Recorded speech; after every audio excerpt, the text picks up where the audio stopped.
What up, this is Rama Screen covering movies, TV, and entertainment, and here's my review of the new documentary feature, Pavarotti. Hey, before you watch this review, please subscribe to my channel and press that like button and ring that bell so you can get notified whenever I post new videos. And if you would like to help support this channel, please do so at patreon.com/ramascreen. That's patreon.com/ramascreen. Let's rock this. Growing up in the 90s, back in the height of the popularity of the three tenors, I gotta say that even then, as a teenager, I admired what this heavy-set Italian fella could do with his pipes. Sure, I was busy listening to Oasis and U2 and Smashing Pumpkins, but man, you don't have to be a fan of the opera to admit that Pavarotti's talent was otherworldly, to put it mildly. It's as if God himself came down when Luciano was born and bestowed upon him the most amazing vocal cord that can never be matched by anybody else for all eternity. Luciano Pavarotti was the Elvis Presley of opera, and this documentary gives you an honest, intimate look at the maestro, the family man, the legend. Directed by Oscar winner Ron Howard, Pavarotti documentary lifts the curtain on the icon who brought opera to the people, from his humble beginning all the way to his rise to stardom and his many charities that were helped by fellow celebrities.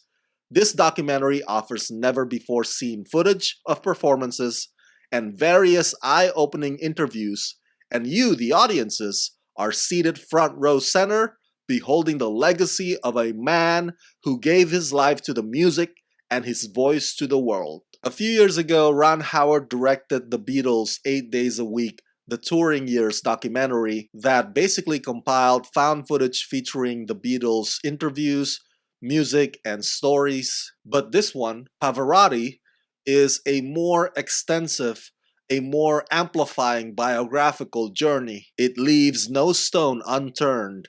Every aspect of Luciano's career gets covered in this docu. Its objective is to chronologically bring to light any interesting sayings or moments or events that would hopefully deepen your wonderment of him. The funny thing about all this is that because Luciano Pavarotti was such a happy-go-lucky man, a very chill dude when he was alive, he would always crack jokes and smile even when he was exhausted from making non-stop public appearances. Because he was a fun person to be around, there's not really much drama or conflict or scandal here that you usually would expect or anticipate from a documentary about a celebrity. I think he may have had a case of tax evasion, which was still a serious deal, but other than that, this documentary only makes us want to be as easygoing as Luciano, or it makes us wish that we knew somebody that easygoing in our circle of friends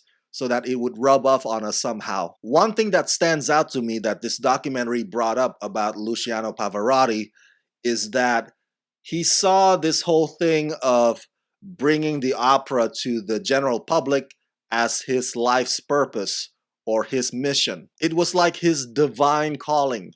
So it seemed that the only time that he ever felt sad or heartbroken was when his colleagues or any member of his entourage decided to move on to something else instead of continuing to further his purpose or his mission. This is a pretty straightforward, lighthearted yet profound documentary with no bells and whistles, filled to the brim with very old archival footage that look like they've been remastered for your viewing pleasure, especially the time when Luciano Pavarotti became the legendary king of high seas. I don't know how Ron Howard's team managed to track down all these rare footage, but hey, good on them, because that is a pretty valuable piece of history. Again, if you're looking for a man wrestling with personal demons or drowning in addictions, you won't find it here. This is not that kind of expose, because that was not the life that Luciano Pavarotti led. You might validly argue, well, it must have been easy being Luciano Pavarotti, because people are naturally drawn to talented folks. so things were thrown his way or handed to him like an offering to the gods. There's a bit of truth to that.